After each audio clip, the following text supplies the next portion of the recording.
Fashlo Bamotia o Kaisaka Kid Basau Avian Panda, Abunarugino Ashlo Berimura SS School Hodok Kaisaka Shaltani Workshop Panda.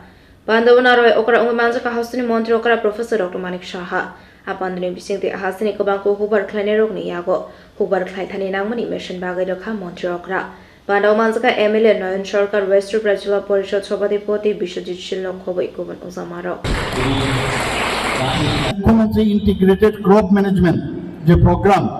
2022 সাল থেকে রাজ্যে আমরা জানি যে কখন বৃষ্টি হবে, অনেক সময় বৃষ্টিপাতের সংখ্যা কম হয়, তার জন্য আমরা এই মুখ্যমন্ত্রী ইন্টিগ্রেটেড ক্রপ ম্যানেজমেন্ট 2022-23 সালে আমরা সেটা শুরু করি।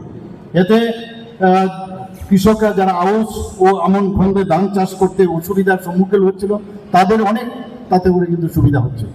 এই বিপদের সময় আমাদের সরকার এই স্কিমের মাধ্যমে আমরা যাতে করে তাদের সাহায্য করতে পারি এবং যাতে ফলনের যে উচ্চ ফলনশীল জাতের ধানের পরিমাণ যাতে আরো বেশি বাড়ে, তার উৎপাদনশীলতা বাড়ানোর জন্য এই 2023 সালে আমন খন্ড থেকে মুখ্যমন্ত্রী ইন্টিগ্রেটেড ক্রপ ম্যানেজমেন্ট প্রোগ্রামটা আমরা শুরু করি। মুখ্যমন্ত্রী শস্য শ্যামলা যোজনা, সেটাও রাজ্যের কৃষকদের আমরা জানি যে প্রধান কৃষিকাজ হলো ধান চাষ, এবং সেখানে মোট 4.83 লাখ হেক্টর চাষযোগ্য জমির মধ্যে 2.40 লক্ষ হেক্টর অর্থাৎ 49% জমিতে মাত্র ধান চাষ হয়।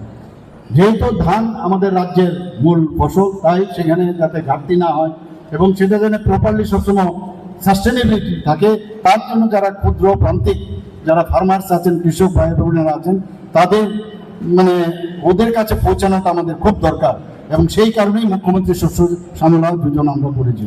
এবং সেটা 2025-26 ইংরেজি সনে রবি মরশুমে হাইব্রিড ধান চাষের আওতায় আনা হয়েছে, এবং এতে করে এই প্রকল্প নেওয়ার পরে দেখা গেছে আমাদের ধানের উৎপাদনও অনেক বেশি বেড়েছে।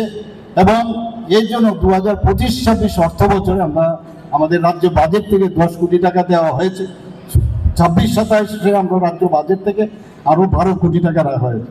কৃষক হচ্ছে আমাদের মেইন, আমরা অনেক সময় নজর আন্দাজ করি, কিন্তু আপনারা দেখবেন আমাদের সরকার, কেন্দ্রীয় সরকার এবং রাজ্য সরকার এখন কিন্তু কৃষকদের উন্নয়নের জন্য যা যা করার দরকার সেইভাবে কিন্তু কাজ করছে।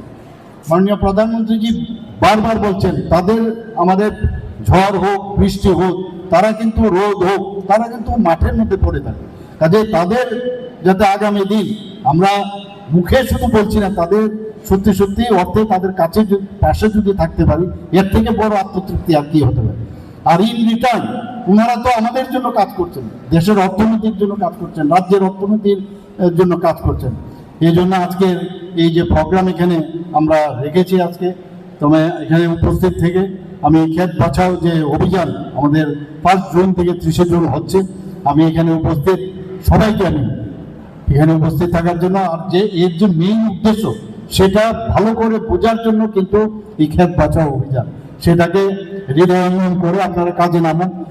কোথাও যদি কোনো সমস্যা হয় আমাদের যারা জনপ্রতিনিধিরা আছেন তাদের মাধ্যমে আমাদের সরকারের কাছে আনবেন, এবং আমরা টাইম লাইনের মধ্যে সমস্ত যে বেনিফিশিয়ারি যে ব্যবস্থা সেটা যাতে পৌঁছায় সেই কাজ করবো। আমি এখানে উপস্থিত সমস্ত যারা জনপ্রতিনিধিরা আছেন, অন্যান্য আধিকারিকরা আছেন, আর বিশেষ করে যারা আমাদের এখানে ফার্মার্সরা রয়েছেন তাদেরকে আমি হার্দিক অভিনন্দন শুভেচ্ছা জানিয়ে, এবং আগামী দিন এক ত্রিপুরা, নতুন ত্রিপুরা, এক ভারত শ্রেষ্ঠ ভারত তৈরির জন্য 2047 সনের মধ্যে বিকশিত ত্রিপুরা, বিকশিত ভারত হোক, এই আশা রেখে আকাঙ্ক্ষা রেখে আমি আমার কথা বলা শেষ করছি।